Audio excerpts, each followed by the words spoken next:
Four Corners podcast.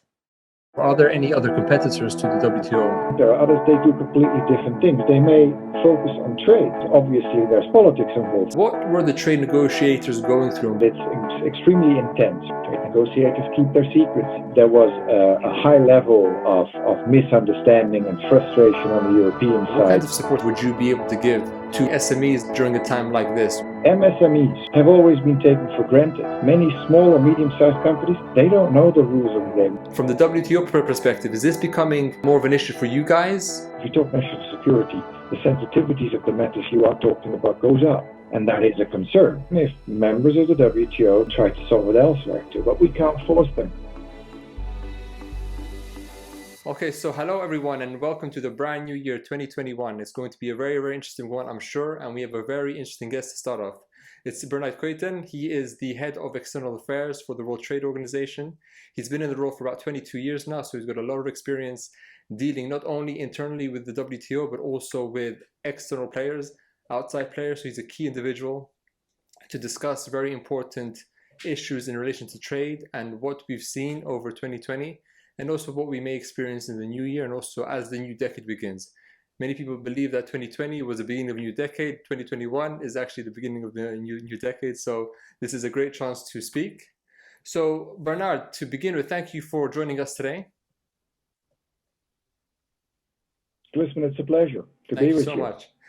So could you give us a 40-second breakdown of how has your role changed within the WTO over the 22 years that you've been there, and any major discrepancies or major things that you feel an investment community may be interested to know about? Because you obviously see that as such a crux within the organization, and you see many different players, and you interact with not only internal staff, but also many other international organizations, businesses, investors, people who want to sell their goods and services.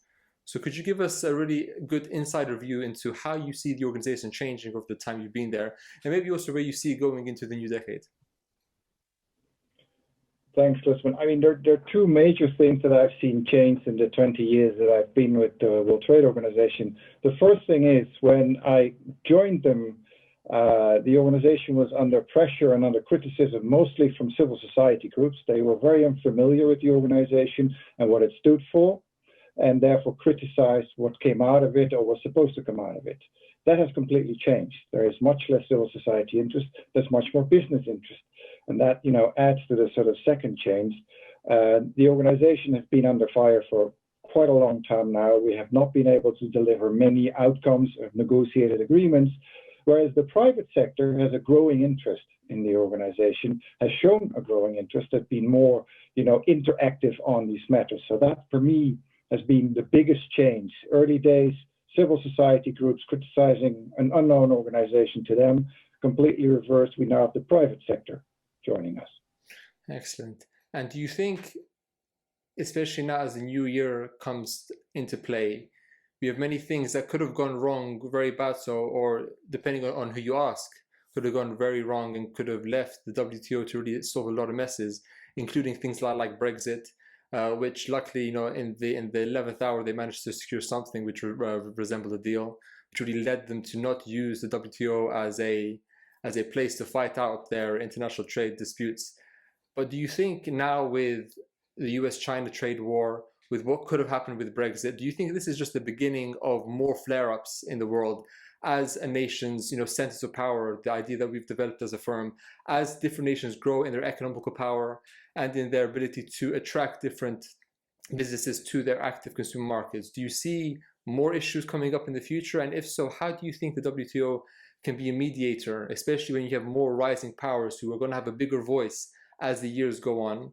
How does the WTO bring them together and keep them together at the negotiating table, as opposed to them saying, you know what, this is not working for us, therefore we're going to use our own ways to solve these disputes, which may not be in the international interest? I think it's very important to first reiterate that, the organization was set up to actually not only monitoring trade agreements, not only negotiate further rules and disciplines in the area of trade, but also to provide a territory, an area, a platform, whatever you want to call it, for members to indeed discuss their differences and hopefully find a solution to their problems or differences. Now, that, as much as it has been functioning for a very long time at a very good level and high level, has been deteriorating a little bit in the last few years, because we cannot force country members of the organization to come to us and deal with these matters. If you and I would be members of the organization, we would be bound by a lot of matters. But if at the end we decide to have an issue, have an argument, and fight it out outside of the organization, there's no one going to say, if you don't do that, we're going to do this or that to you. And that's a little bit of the dilemma we're faced over the last few years. And this is something that, and I'm very careful to speculate, but something that will probably continue in the future, or at least in the short-term future, because there's no real indication that what has happened between countries like the United States, China, European Union, and others will not continue, at least in the very first phase. And with that, I mean, of course, you know this too, has a reason, or this has a reason, not just because of frictions and tension between these members. It also has to do with the economic situation.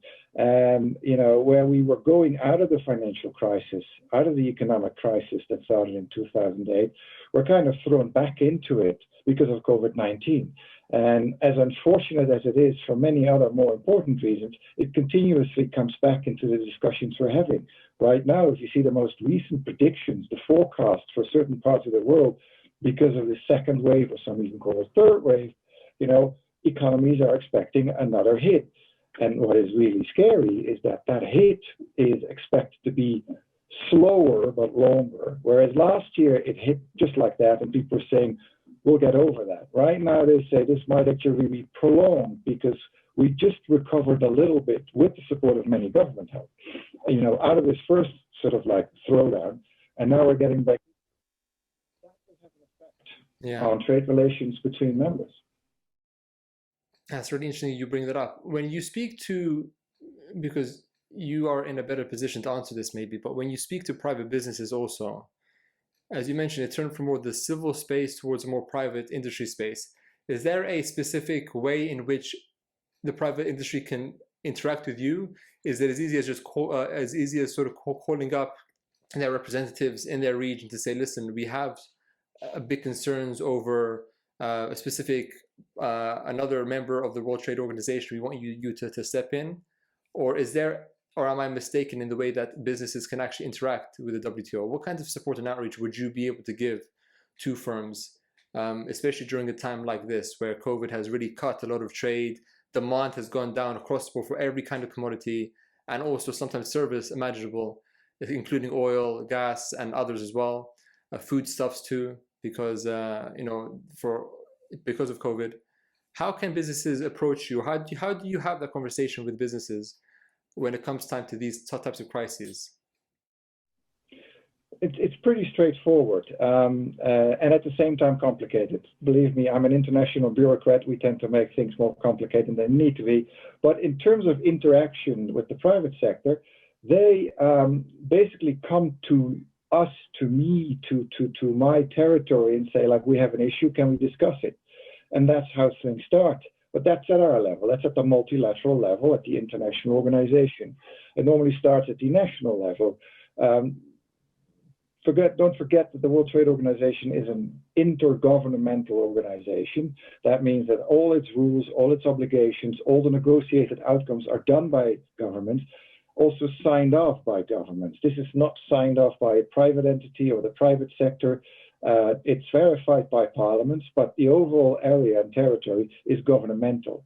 And that's been kept like that for the very simple reason that what we're talking about is trade policy, and trade policy of members or countries are set by governments. They're not set by the private sector, not set by civil society.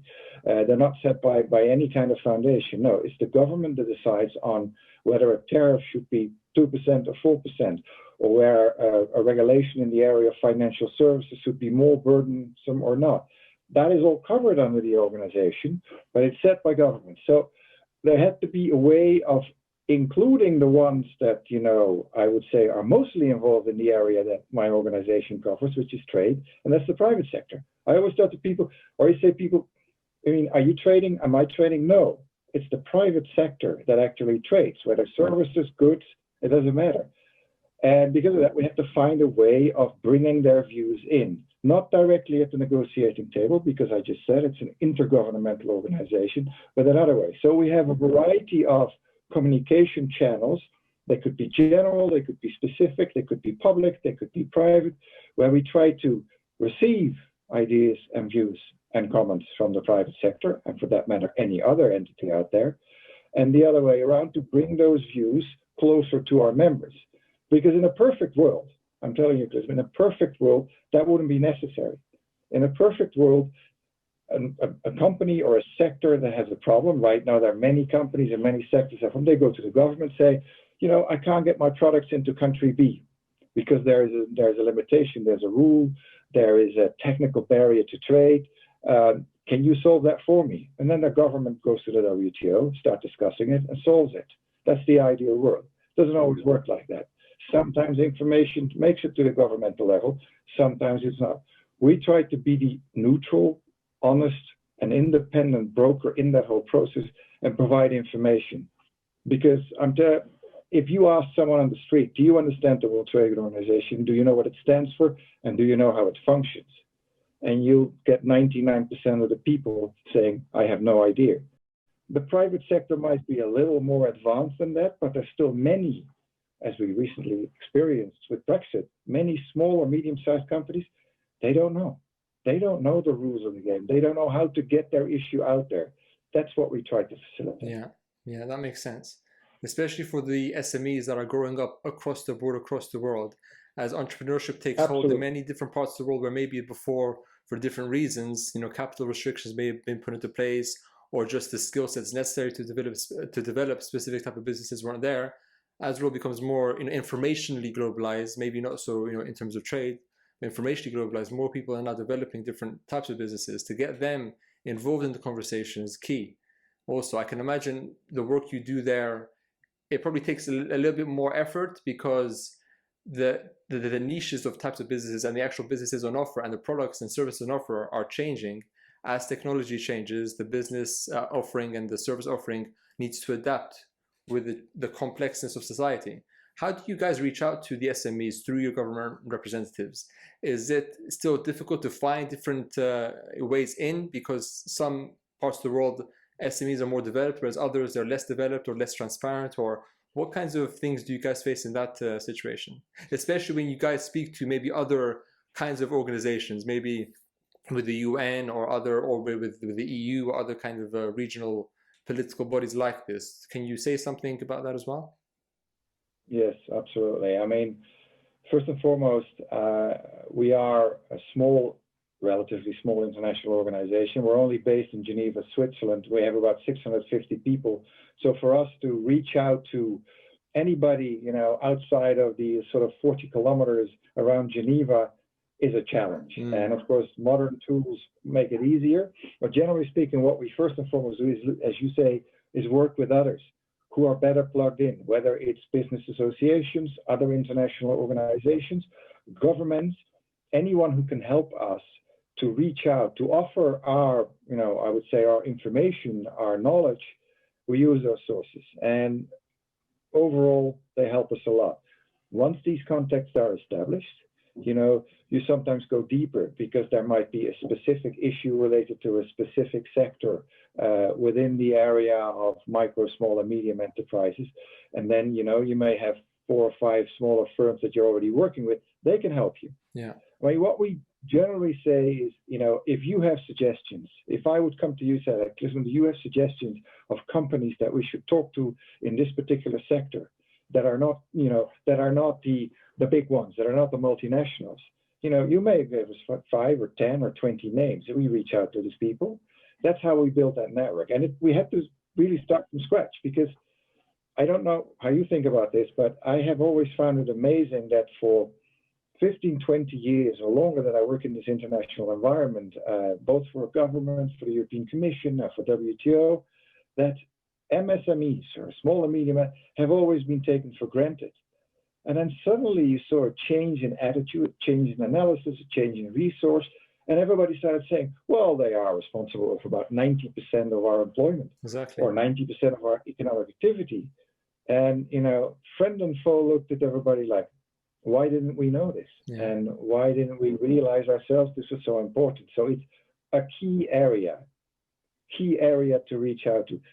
A big company doesn't necessarily need our help or support or explanations. They have lawyers, they have experts, they have public affairs people. They concentrate on these matters whenever they need it. They prepare themselves. But the smaller ones, they really need us. And it's almost like we're calling out. If you're out there, Sure. I'm very easy to reach. We are very easy to approach. We have numbers, we have emails. And it goes like that, Klisman. You're laughing. It goes like that. There are people asking you questions literally about a particular product they produce. How do we get this into another market? Or why is this being blocked? Or why is it not working? It's at that level. Yeah, I can imagine. And I think you're right in saying that the way that we see it also, Bernard, is that, as you mentioned, the bigger firms have more experience in dealing with the big international organizations. They have the manpower behind them to have solicitors, to have lawyers, to have representatives, to have specialist trade companies that they bring on board to negotiate with you guys. And also the big banks, the trade finance organization like the International Trade and Forfeiting Association, for example, have people on their teams who can then reach out to the WTO or have direct connections with you guys or direct connections with the countries themselves or the regions themselves. Whereas the small company who's producing maybe textiles, for example, they don't have the people on board to reach out. They may not know how far up they can go. But if you have someone who has initiative, who maybe has tenacity, at least now they know from listening to this that it is perhaps a lot easier to reach out to you than they thought possible before. Because I know from experience and speaking to these companies, they really rely on their national governments to do the reach out for them, or they have associations that they're part of, which then voice their concerns to them, only because it's more streamlined and it's a lot easier.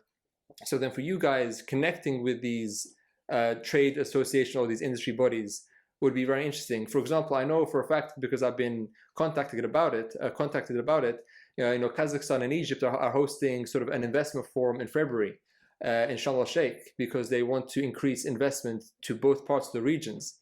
And these things are happening on a macro country level, but the small SMEs are the backbone of industry. As Napoleon said, the UK is a nation full of shopkeepers. That sort of still remains true, and it's become more sophisticated. Although he may have meant that as an insult, it's very true in the fact that small businesses, medium-sized enterprises, when you say medium, they're actually very, very big compared to the big conglomerates. They still have a big role to play.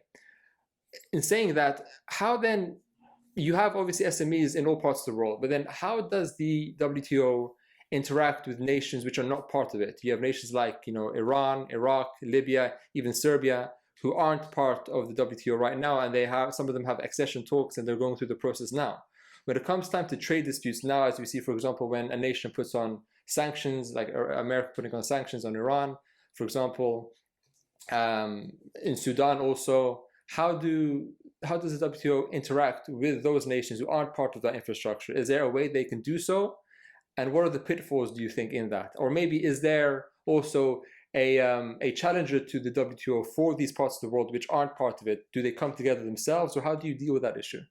It's a big question, but try to unravel it in your own way. No, it's a very good question, because I think I mentioned this earlier. We have 164 members. That means we're pretty big. We're not global. We're not like the UN, who has almost every imaginable. I don't think anybody is not a member of the United Nations, but we have a very straightforward, the kickoff, I should say, procedure to become a member of the WTO, the accessions procedure. And it's actually nothing more than a prime minister or a president writing to the director general of the organization and asking for his or her country to become a member. That kicks off a process. That process, of course, is complicated. Becoming a member of the WTO is not easy, because you need to negotiate your way in. And you'll have 164 member governments that will all look at you and say, like, I want this from you, I want that from you, you have to do this. And you may say, I can't do that. No way, I'm not going to give that to you. It's a negotiation. Yeah. And it can take 50 years, 70 years. Countries like Russia and China took that kind of amount of time to enter the organization and become a member. Now, we have, once that process starts, you're an exceeding member or exceeding government. That's probably better to say. We have a division who supports these countries, and they support them in every way possible. explaining, sending experts, talking to people, sending these days is a bit more difficult, but they sit down with their negotiators, they explain how the agreements work, the details, everything and anything that these countries want to know, will offer them. And throughout the process of accessions, they continuously support them, with technical advice. They're of course not going to negotiate. We're a neutral entity as WTO Secretariat, the one I represent, but they help them, throughout the process.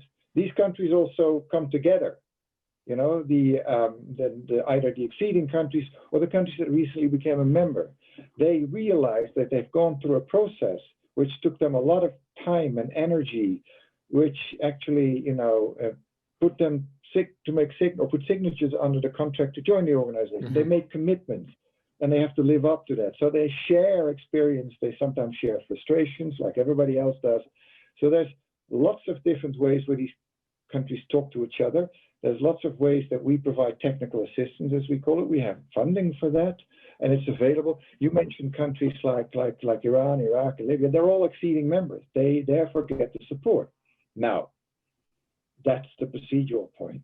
That's the actual functional part of the process and of the organization as it stands. Obviously, there's politics involved from time to time, and that's where sometimes things come to a grinding halt. There are certain accessions that haven't been active for a very long time. Why? For reasons of politics. There's the other way around. There's also countries that were, accepted because our members have to decide by consensus. All of them have to agree if they allow a country to start accession negotiations. And there were countries that were with a political sensitivity. But the overall attitude among them is like integrating countries into the world of trade is always better than keeping them out. And that's the most simple way of explaining it. You mentioned sanctions. I mean, anything in relation to sanctions, particularly if it's covered under the UN or authorized by the United Nations, are outside of the coverage of the WTO for the very simple reason that a sanction, by definition, is in conflict with the principles of the organization. We stand for, national open trade, national treatment, most favored nation treatment. Those are very technical terms, but what they mean is that you can't treat your neighbor different from your neighbor on the left side, your right neighbor on the left side. That the sanctions, by definition, a discrimination or a violation of those principles. And if it's actually authorized in another entity, we don't look at that, we don't touch that. But there is plenty of processes and procedures to obviously make. It would be strange if a country that would like to become a member would ask for it, would be authorized and then left alone. How would they learn? How would they know? I mean, we are I work for, I should say, I don't represent, our members represent, I work for an organization which is complicated and covers highly technical matters. So you can't know this by yourself. You need help, particularly if you're smaller. So in saying that, you mentioned China, you mentioned Russia, and even Saudi Arabia took around 10 years for it to join the club itself. But when China joined in 2001, it saw a mass increase in its GDP, so a mass explosion in its production and its exports. That could be tied to its accession into the WTO naturally itself, but for a business watching this interview right now, what would you say are the major benefits of actually joining the WTO? What benefits does that give a nation, and how can they exploit it to their best potential? Just like we saw the nations who have joined it already have done already.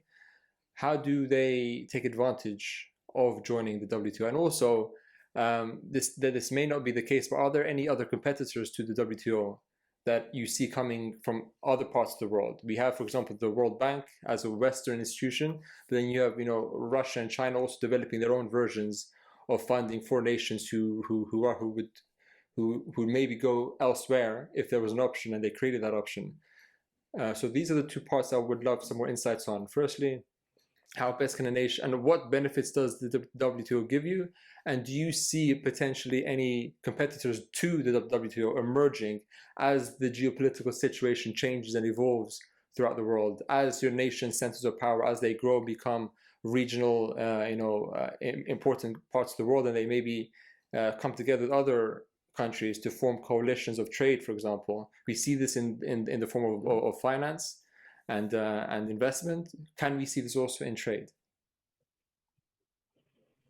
Those are actually very good questions. I mean, the first one on the kind of advantage companies would get out of, a country being a member of the WTO, or if they would invest in a country that is a member of the organization. It's, again, certainty, predictability, clarity. You then know what you're up to. You also know exactly, how liberal or how protectionist a country is. And in an ideal world, again, everybody would be completely liberal. There would be no tariffs, no barriers, no regulation that would, keep certain people at bay or keep certain trade, to a limit. That doesn't exist. And in my personal view, that probably will never exist.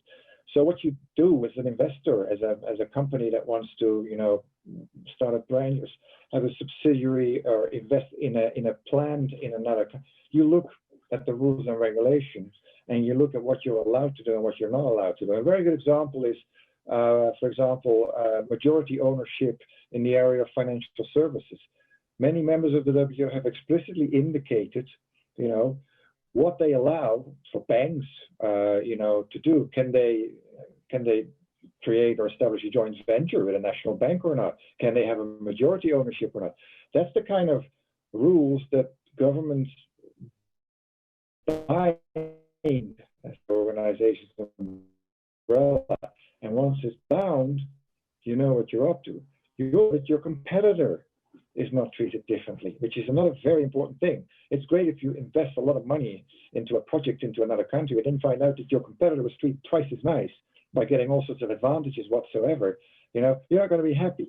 That may still happen in other ways and means, but not in the area of trade rules and obligations. We try to have as much covered. This is the result of negotiations. I want to make that absolutely clear. This is not something that countries just throw on the table. They have been negotiated that. They say, if you and I were negotiating two different countries, I would say, Klisman, I really want you to open up the insurance sector in your country because my insurers want to come to your country and provide these services. And then you say, well, that's fine, but I want this from you. I want your banking sector.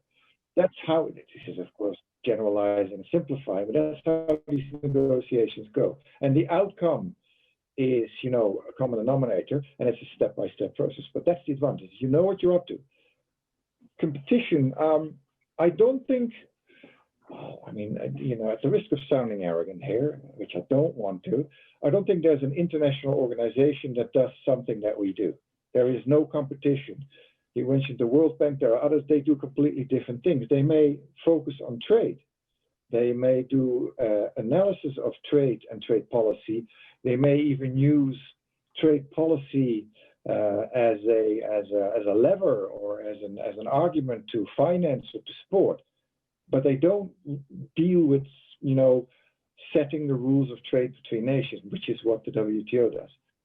You mentioned at the very end something which some people see as competition, and those are, a couple of countries coming together and creating like a regional trade bloc, and that grows. And you have, I think all of our members are involved in some kind of bilateral, or as we call it, plurilateral, more than two countries in some kind of agreement on the way they treat each other's trade. And of course, the bigger it gets, the more influential it becomes. And there have been recent examples of those. And the most recent one is something which is in development, is the African Continental Free Trade Agreement. If that comes into force and comes into play completely, you have a huge trading bloc, which we don't see as competition, but some other people say it is. We see it as testing grounds.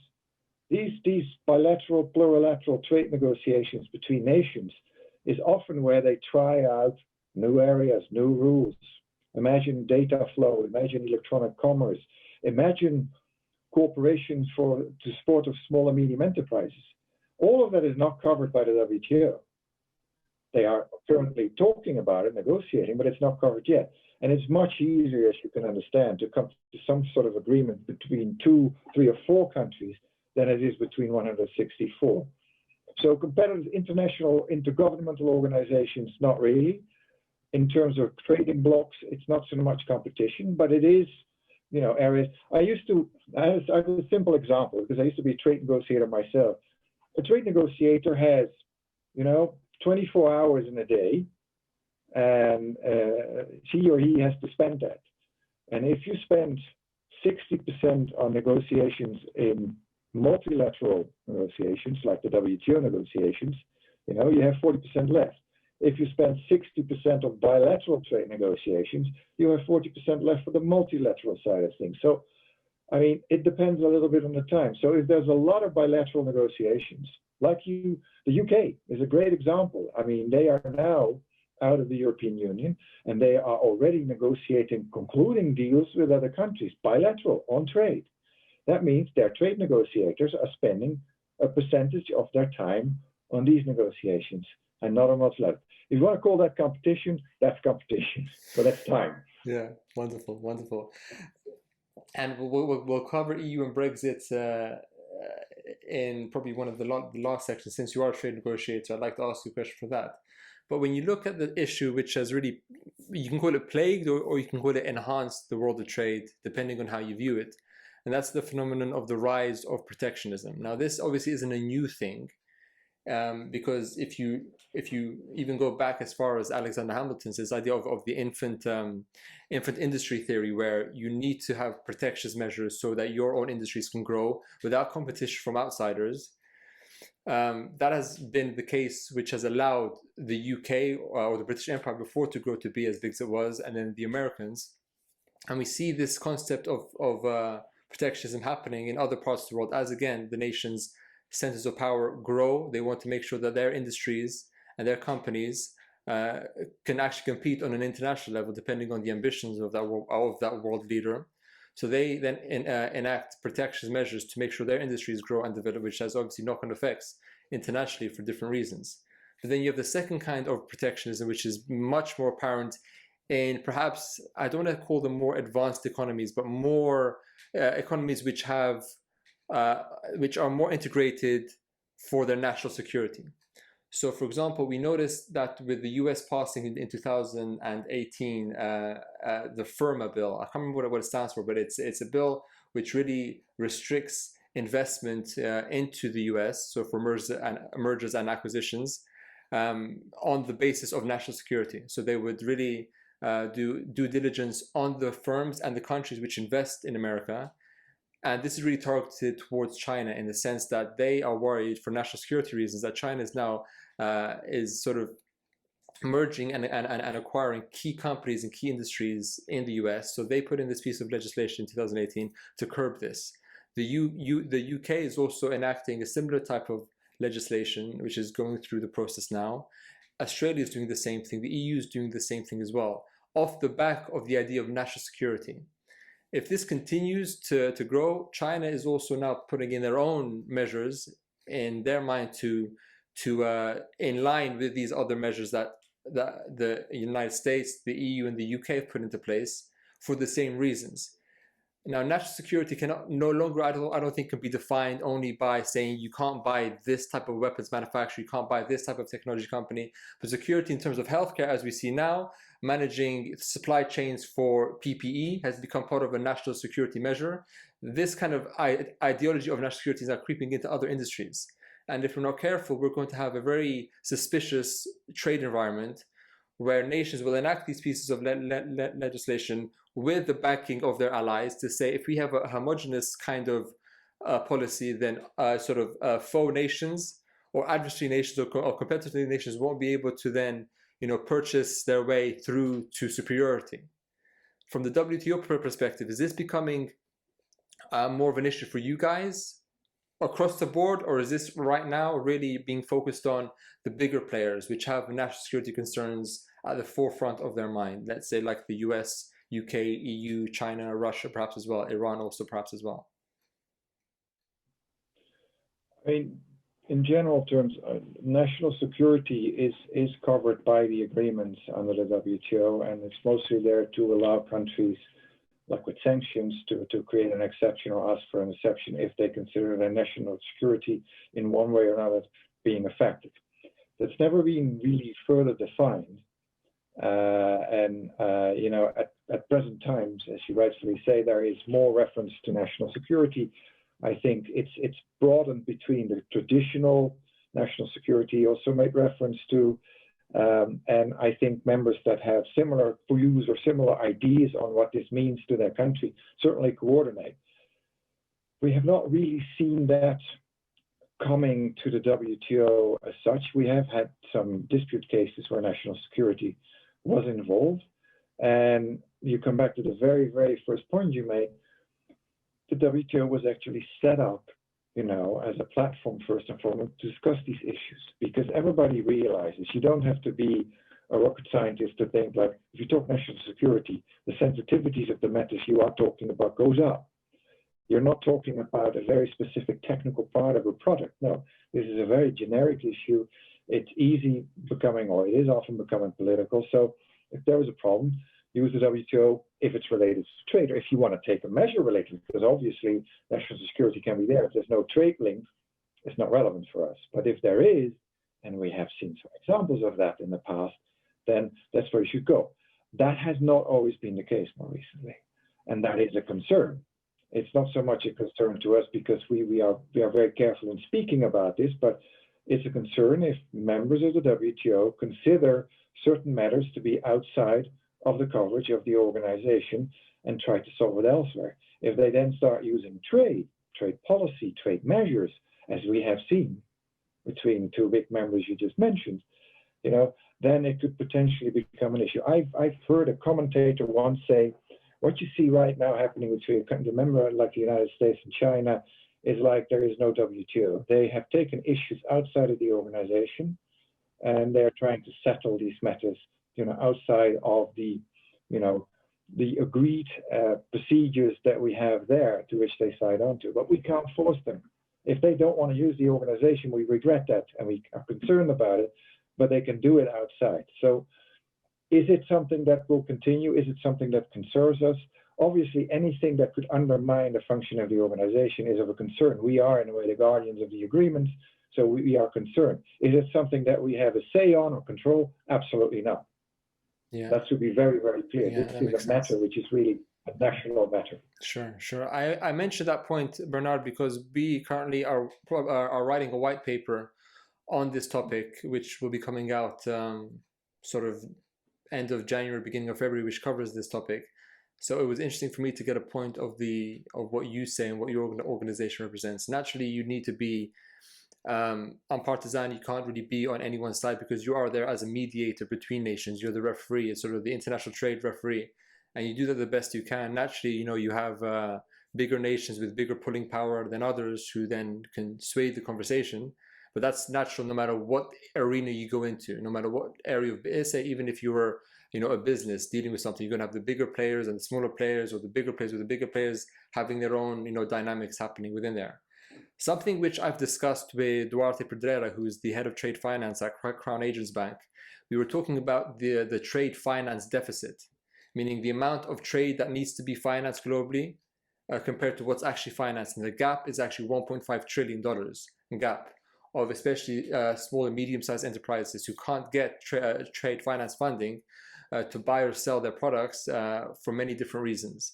Is this something which is on the WTO's radar, especially when you want to incentivize SMEs to trade internationally, given that specific banks or lenders are less willing to finance businesses which are in higher risk categories or in higher risk nations for anti-money laundering or for the KYC capabilities? They may not want to have, or they may not have the incentive to lend money or to facilitate financing for these smaller organizations.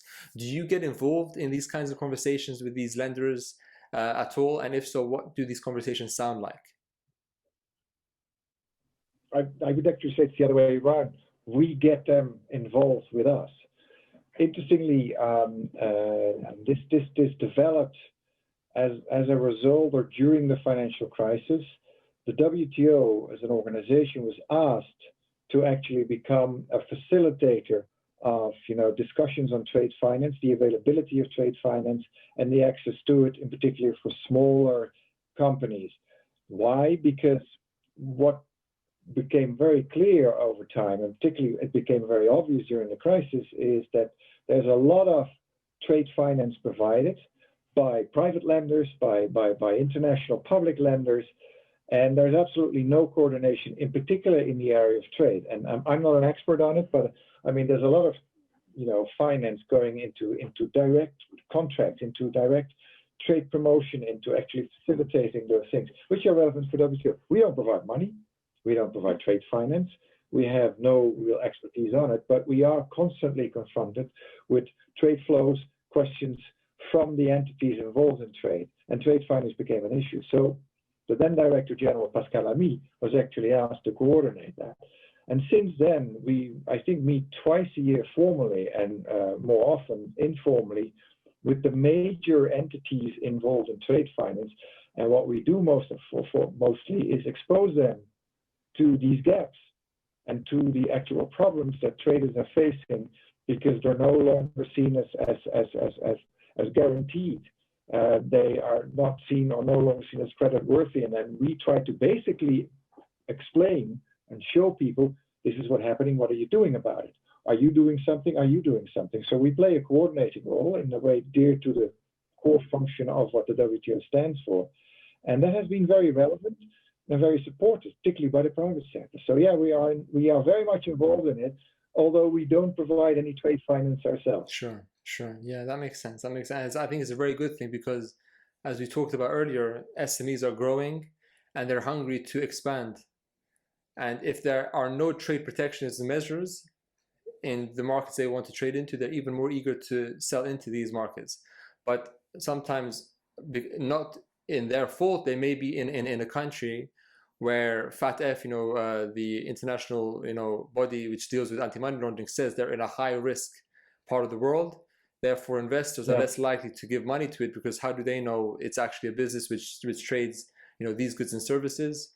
They could be involved in less than legal activities. So it's disheartening to see that many smaller medium-sized enterprises which want to trade goods, not services as much, are blocked because there's no incentive from the big traders or the big lenders, financiers to do this, which is why there are some initiatives which Andre Kasterman is involved in. He's a colleague of mine who is trying to use technology, and also technology like the blockchain technology, to allow this, and also have family offices be involved in trade finance, because it's one of the least riskiest investments compared to other asset classes, and it's also for a very short time period as well, which allows capital to flow and to recycle itself, which is a great thing. In terms of that's something which I think is very important, and obviously as blockchain becomes more of a technology which is used much more and more so institutionally, we'll hopefully see these gaps lessen as time passes. We have to see what happens, obviously, but that's definitely the ambition for many people involved in this industry. One of the things I wanted to bring up to you also is, you mentioned that you were a trade negotiator in the past. And this is probably more interesting to me and those who were involved in the Brexit developments in the UK and the EU. What do you think, in your mind, what were the trade negotiators going through on both sides when coming to a deal like this? Because if you were just to rely on the media and listen to what they had to say, it was sort of the nation's worst and most favorite telenovela, if you were to see it from that point of view. Every single day you'd have statements by Jean-Claude Juncker, you'd have statements by Michel Barnier, you'd have statements by Boris Johnson, by many different EU leaders too, saying a few sentences here and there to keep the people enticed. But behind the scenes, the trade negotiators who were key, they were sort of the soldiers on the ground going through this. What were they going through in these trade negotiations? How are these typically structured from the way you see it? Are they sort of all-night affairs? Do they get quite heated? Are they very sort of diplomatic? How do someone who isn't really involved in that side of business, and a side of the negotiations where you never really see in the forefront, because what you'll never get, I'm sure you'd agree, is you never get a negotiator then speak publicly on TV about their experience. They're very, hush-hush about it for obvious reasons. From your experience going through this process before, what were both sides going through? And could you give us some examples of when you've seen things come out in the news, you think, oh, well, this is what they're doing now, this is what they're going to be stuck on in the future? Can you give us an insight into that world for our listeners and viewers?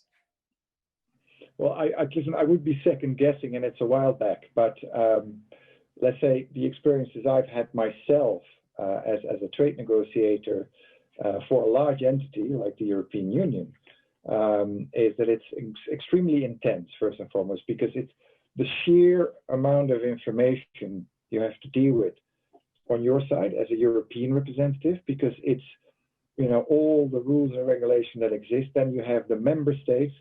There is still mixed competence in the area of trade. Don't forget that. Mixed competence. That means, the European Commission has a huge say, but not all say. So there's constant coordination. So you're playing on that side alone at different levels, constant information exchange, but not everything. Trade negotiators keep their secrets. So, what do you share? What do you not share? When do you share that? And in what way are you sharing it? Do you test it first? The information comes from the private sector to an extent because, there's a lot of matters that are directly relevant for them. But there's public influence too. Chlorine chicken, suddenly everybody was talking about chlorine chicken that would come into the UK. What are we going to do with that? In the startup, and this is why you always get the crisis at the end. In the startup, everybody is just getting information, reading through things, contacting their counterpart. Normally these negotiations, I think, they are very decent. They're not nasty. The negotiators themselves are not necessarily political. So they're not politicized in their point of view. They have their instructions, they have their positions, they most of the time know their flexibilities. And when it gets to the core, it becomes political. And then politics and media come into play, and then the pressure starts. That's automatically when you see things disappearing or becoming more, non-transparent, which is, it's a logic, the more criticism there is in the newspapers and social media, the less you share. And it goes into all-nighters at some point in time. And then the stress comes in.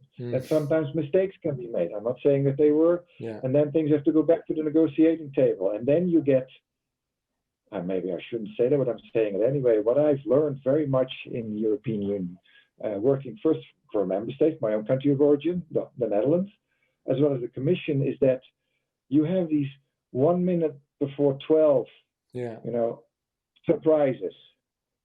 Suddenly you think you got it all figured out, and it happens, I think, in every trade negotiations, either on the inside or between the parties involved, and then suddenly raises the flag, says like, I'm very sorry, but we have a problem with this. I need to take this back to the drawing table. And that's, that's when the pressure cooker goes up.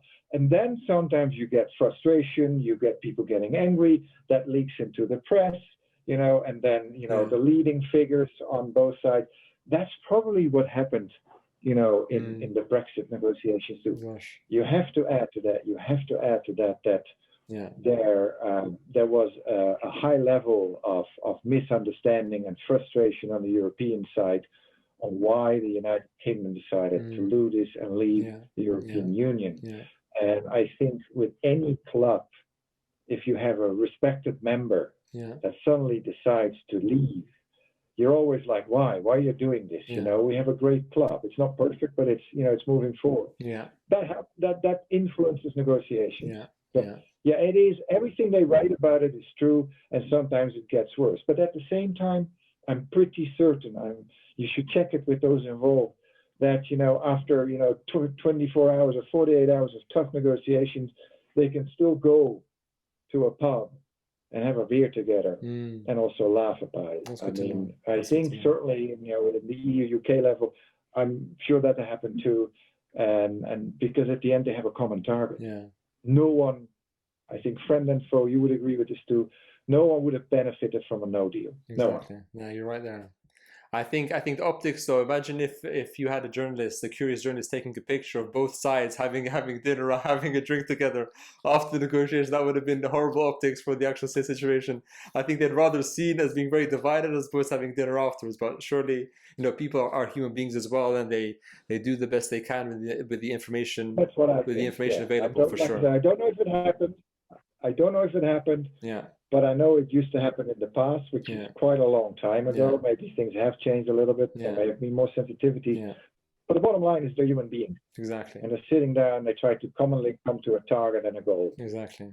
That's exactly what in this journey with Pangea Wire Group as well, when we interact with even business leaders, world leaders, head of NGOs, individuals like yourself with these big international organizations, you expect, the most pristine, the most sophisticated approach to a problem.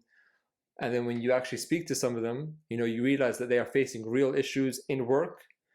And they also may have an issue with their son or daughter at school, and that's taking up their mind too. And, they bring that into the negotiating room, or they bring that into the meeting. And it's a way to humanize the situation as well.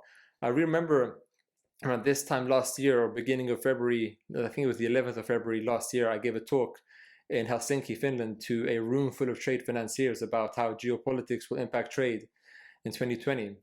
Obviously, not knowing COVID was around the corner for Europe, so that really changed the game too. But in terms of geopolitics, what that would mean.